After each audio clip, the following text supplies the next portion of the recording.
मेरा करीमा तू, मेरा धरीमा तू, मेरा सब कुछ तू, तेरा सब कुछ ही मैं हो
बाबा जी लंबादार गिरामदार दरबारी गीत पर बहुत बहुत धन्यवाद।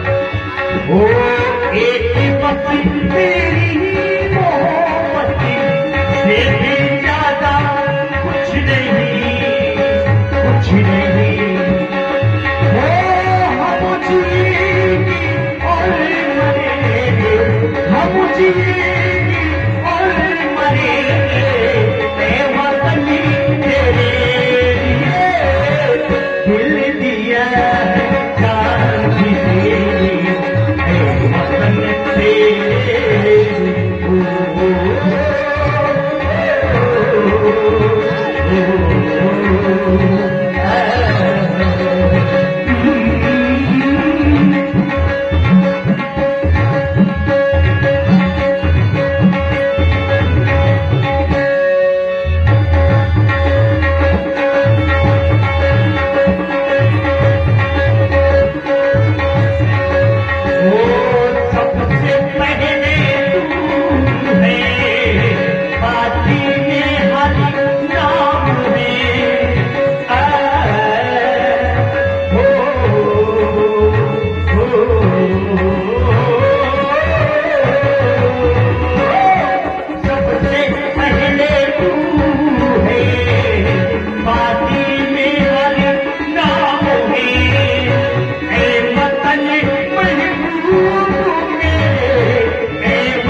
श्री मुन्ना प्रजापति जी आपको दरबारी गीत में भेटिंग का रुपए बहुत बहुत साधुवाद, धन्यवाद।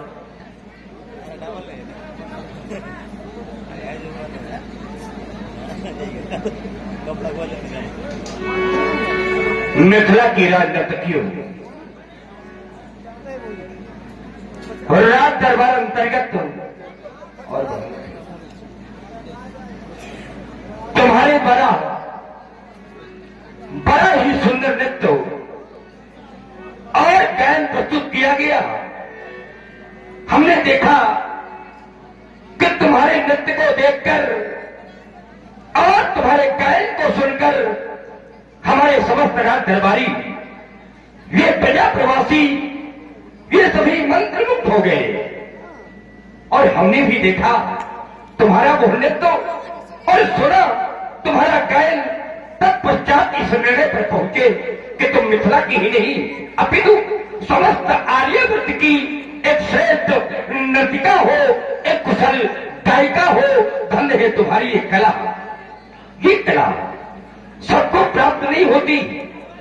ये कला उसे ही प्राप्त होती है जिसके द्वारा त्याग, परिश्रम और साधना की जाती है।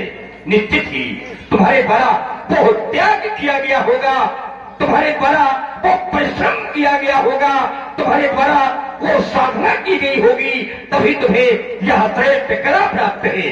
क्यों? क्योंकि सिद्धांत कहता है, व्याजी सिद्धांत कहता है कि जिंदगी जीना कभी आसान नहीं होता। ये जिंदगी जीना कभी आसान नहीं होता और बिना संघर्ष के कोई महान नहीं होता। और जब तक न पड़े पत्थर पर वो हथौड़े की चोट, तब तक कोई भी पत्थर भगवान नहीं होता, तब तक कोई भी पत्थर भगवान नहीं होता। लेकिन बहुत से लोग समाज में ऐसे होते हैं जो जिंदगी जीने को आसान समझ लेते हैं, जो जिंदगी जीने को आसान समझ लेते हैं। और कुछ लोग अपने आप को भगवान, जिंदगी जीने को आसान समझ लेते हैं और कुछ लोग अपने आप को भगवान समझ लेते हैं। और ऐसे भी लोग होते हैं समाज में, संसार में, जो ऐसे दरबार में भी आने को एहसान समझ लेते हैं। और ऐसे कौन से लोग हैं जिनके जीवन में अहंकार होता है, जिनके जीवन में अभिमान होता है। राजनर्तकियों, जीवन में बड़ी प्रशंसा मिलेगी, बड़ी प्रशस्ति मिलेगी, लेकिन जीवन में अहंकार आने ना पाए। क्योंकि जैसे ही व्यक्ति के जीवन में अभिमान आता है, उसी दिन से ही व्यक्ति का पतन भी प्रारंभ हो जाता है। क्योंकि सिद्धांत कहता है ये अहम की अकड़ ज्यादा चल नहीं सकती, ये अहम की अकड़ ज्यादा चल नहीं सकती और मृत्यु की घड़ी ज्यादा टल नहीं सकती। लूट कर दौलत चाहे जितनी जमा कर लो, लेकिन पाप की कमाई कभी फल नहीं सकती। पाप की कमाई। तालियां जोर से बजाइए तो आनंद आएगा। और इन्हीं शब्दों पर हमारे भाई श्याम डीजे साउंड सर्विस जो आवाज आप तक पहुंचा रहे हैं, आपको से 21 रुपए भेज रही है। बहुत बहुत साधुवाद, बहुत बहुत सोनू और मोनू, ये दोनों सभी भैया हैं। तुम्हारे द्वारा राजनर्तकियों बड़ा ही सुंदर देशभक्ति से ओतप्रोत जो गायन प्रस्तुत किया गया, तुम्हारे देशभक्ति गायन को सुन करके हम इस निर्णय पर पहुंचे कि संगीत की साधिका होने के साथ साथ तुम्हारे मन में, तुम्हारे हृदय अंतर्गत जो देशभक्ति का प्रबल उद्वेग पनप रहा है, ये प्रबल उद्वेग संपूर्ण मिथिला के साथ साथ हमें भी गौरवान्वित कर रहा है। और हम गर्व के साथ में कह सकते हैं कि हमारे देश की नारियां, ये हमारे देश की नारियां, ये नाच नाच करके, ये गा गा करके कहती है कि हम देश के लिए अपने प्राण निछावर कर देंगी, पर देश में किसी भी प्रकार की आज आने नहीं पाएगी। आज आने नहीं पाएगी। इन शब्दों में भाई संतराम जी निषाद आपको से घेरा बदलाए, महाराज दिनेश कड़ों में भगवान कल्याण करे। और ये प्रत्येक देशवासी का कर्तव्य है, धर्म है कि देश के लिए भले ही प्राण चले जाए, पर देश की आन बान शान में कभी कोई आंच न ले पाए। अरे हमारी तो ये भावना होना चाहिए कि अंधेरा चीर कर रखते उसे दिनमान कहते हैं। अंधेरा चीर कर रखते उसे दिनमान कहते हैं। मनुष्यता के लिए पोषक उसे वरदान कहते हैं। दुश्मन के घर घुसकर खत्म कर दे आतंक के अड्डे, तो जहां वाले इसी देवर को हिंदुस्तान कहते हैं, जहां वाले इसी देवर को हिंदुस्तान कहते हैं। और हमारे देश का स्वरूप क्या है, हमारा देश कैसा है, तो विश्व में अनेक देश है, लेकिन हमारा देश रामकृष्ण का देश है मेरा। ये रामकृष्ण का देश है मेरा, और ये हरदम आबाद रहेगा, जो कि हिंदुस्तान मेरा जिंदाबाद था, जिंदाबाद है और जिंदाबाद, जो कि सतजिभ्याओं से चेतना। हमारे देश की स्थिति क्या है, हमारे देश का स्वरूप क्या है, तो हमारे देश में 6 ऋतुएं होती हैं।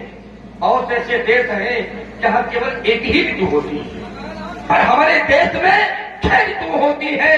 ये 6 ऋतुओं वाला श्रेष्ठ देश और दुनिया का सबसे श्रेष्ठ देश, अध्ययन करने पर पाओगे सारी वस्तुओं में है विशेष, क्योंकि हिमवान किरीट बना जिसका, हिमवान माने हिमालय और किरीट माने मुकुट। हिमवान किरीट बना जिसका, उत्तर में पहरी के समान, दक्षिण में सिंधु पठार चरण देता रहता है अभयदान। पूरब में खाड़ी का गौरव, बंगाल की खाड़ी, पूरब में खाड़ी का गौरव सीमा को निश्चित करता है, और पश्चिम में अपना अरब सिंध निष्ठता का स्तंभ भरता है। यहाँ त्योहार अनूठे लगते हैं, यहाँ त्योहार अनूठे लगते हैं, त्योहार अनूठे लगते हैं। खोजोगे पाओगे जवाब, मनोहर अनूठे लगते हैं। ऐसी है भारत की धरती, ऐसी है भारत की धरती। रहता है जहाँ जीव निर्भय, तो सब एक बार मिलकर बोलो, बोलो भारत माता की जय हो। जाओ राजदक्षियों, महलों में जाकर विश्राम करो, विश्राम करो, विश्राम करो। सीता सुंदर का अंतिम दिवस और धनुष की पावन बेला, और जैसा कि सर्वविदित है, सभी जानते हैं कि हमारा पर्व